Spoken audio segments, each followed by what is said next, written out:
and welcome to another edition of the Seaman Viking Video News. Stay tuned for an array of stories including drinking and driving, school spirit, and the importance of teachers.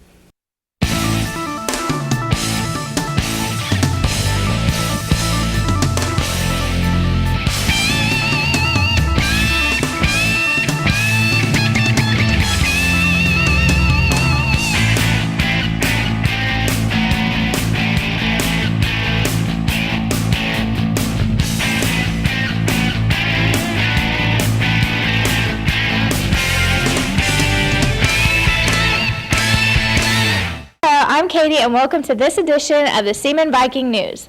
First off tonight, we go to Emily Blodgett for her story of a newly formed club here at Seaman that promotes tolerance. Here at Seaman High School, you may not think we have a very diverse group, but there are two students who are trying to help you recognize and accept that diversity. It's called Stop the Hate, and it's just basically like a gay-straight alliance, and it's just trying to get the intolerance of Seaman down. Yeah, like we started off, Emily wanted to do a gay-straight alliance, but then talking to Mr. Curtis about everything, we decided to expand it into Stop the Hate, so it's like not against gays and racism and stuff like that. I think that Seaman High School needs something for students that aren't just white middle-class kids going to school. I think that we have a more diverse student body than that, so we need to reach out and embrace those kids. A lot of people are very close-minded here, and we thought with this we could maybe change the minds and have people see different things. Now as you look around, you may notice something different, something as unique as diversity. Thank you, Emily. We'll come back after this message. When I was little, I always wished I could be a hero when I grew up. I am a teacher. I am a teacher.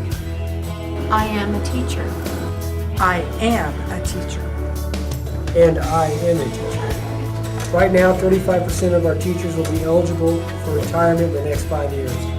That's how I know the work I do now will extend far into the future. Isn't it time their wishes come true? You know, teachers really are important. Now, Randy Holliday gives us a preview of the up-and-coming golf season. Seaman Viking boys golf team, coached by Steve Darding, is coming off a state qualifying year in 2004. They return 5 of the 6 state qualifiers and are hoping for the same success this year, maybe bringing home a state championship. Do you enjoy golf practice? Yeah, I like the country clubs best. How many years have you been on the Seaman golf team? This would be my 3rd year. And you're a junior? Yes. So last year you qualified for the state. Was that a good experience? Yes, it was. Did it motivate you to want to become a better golfer? Sure. I expect better things this year. You think you're going to bring home a state championship? Nah, we'll give it a good try. Thank you, Randy, and good luck on your season, golfers. Now stay tuned after this quick announcement.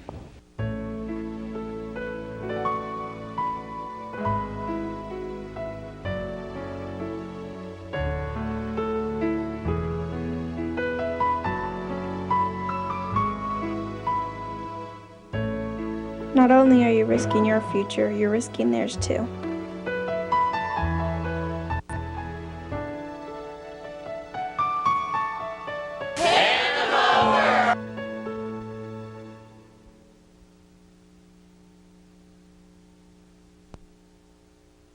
What a strong message. Please, everyone, be safe out there. Now we go to Jake Hosey for a look at this year's men's baseball team. In 2004, the Seaman Viking baseball team was victorious and won the state title. This year they are bringing back 9 seniors and hope to make another successful run for the gold. Here are a couple of the seniors and their thoughts about the season. Well, I think we got pretty high expectations for our team after coming off state championship run last year. We got a lot of talent returning. We got some young guys going to step into places we've lost, but we should be back to state and be one of the top contenders in 5A to win another state championship, man. Here we have 9 seniors coming back. We got a couple sophomores come in and fill some big spots that are absent from last year's state championship team. And Frankly, I believe anything less than a state champion this year will be a disappointment. Well, this concludes our 2005 baseball preview. I would hope that you would come and watch the Seaman baseball team work their way to the state championship in Winfield. Looks like the baseball players have high expectations this year. Good luck, boys. Baseball is not the only spring sport with high expectations this year. Cole Herter has an outlook for this year's track team. Right now the track's empty and there's no one here, but soon our school's great athletes will be competing for the gold. I interviewed track coach Rick Brading and athlete Greg Lott on their thoughts about the upcoming season. Well, I think we're going to have a good track team. I think that our boys are going to be solid because we have a lot of guys that have had good experience in the jumps, in the hurdles, in the sprints, even in the field. We've got solid people. So I think we're going to be tough, even though it's a new league and going to be a much tougher league for track. I think we're going to do real well.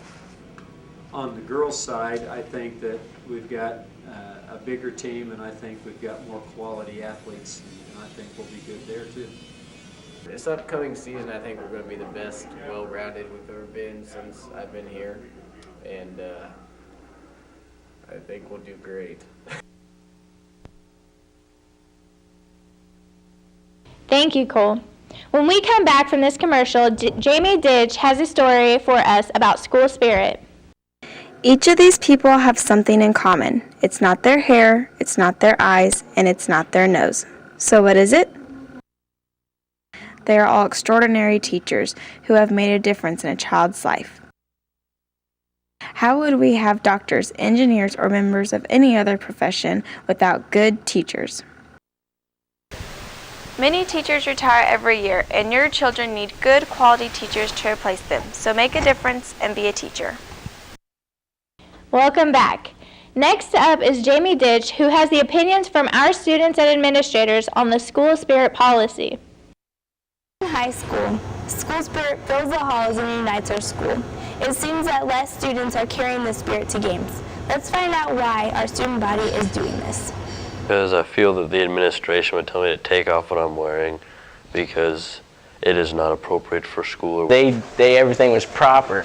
And in our MTV age, everything is more free and we can't express ourselves the way we can. And the way they used to express themselves was all just church style. Because if you wouldn't have kids at your school that dress up and show spirit, then your team wouldn't really know what they're fighting for. And any sporting events and showing school spirit gets a lot of students involved that normally don't get involved. Everybody pumps up the crowd. Like, you know, you're going to notice someone who's dressed all in red like a clown or something other than someone just sitting down with the hoodie, you know.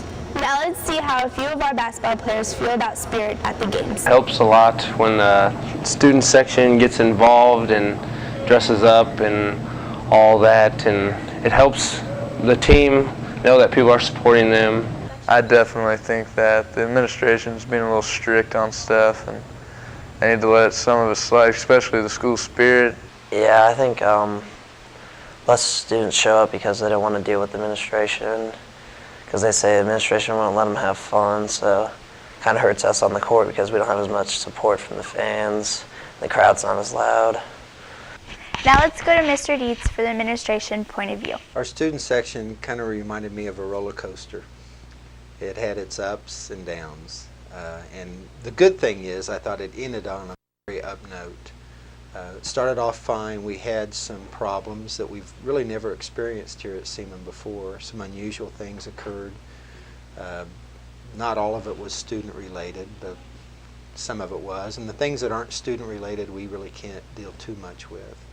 But I thought it ended on a very positive note with sub-state games and our state games. I thought our students were great. So I think it ended on a very upbeat note. As you can see, the student body has spirit and feels strongly about it. So it keeps that from the games. Thank you, Jamie. And finally, Gregory James Lott brings us the story of a sharp young man who has made use of his talent in speaking.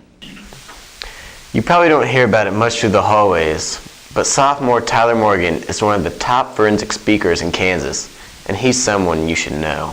If you're as serious about oratory as I am, or you've just read the back of the ballot, then you know the first thing to a good speech is to be as sincere, direct, and honest towards your audience as possible in order to create a more personal atmosphere. Tyler, what made you want to do forensics? After doing debate, a lot of friends told me that it was fun to do, and you get individual events, and it's just kind of exciting. How do you overcome being nervous, and how do you prepare? I overcome being nervous by just doing it a lot and speaking in front of a lot of people at school, and that overcomes it. When you go to a tournament and only have to speak in front of like 3 judges, I prepare by just practicing my speech over and over. And what do you think is the hardest part about speaking? Looking at your judges and not stuttering, and just speaking clearly. Well, now you know a little more about Tyler, so next time you see him in the hallway, congratulate him on his accomplishments and let him know a little more about you. Good luck at Nationals, Tyler. Well, that's all for tonight's show. Please tune in for the rebroadcast of this show Sunday at 7. This is Katie Hughes signing off. You stay classy, Topeka.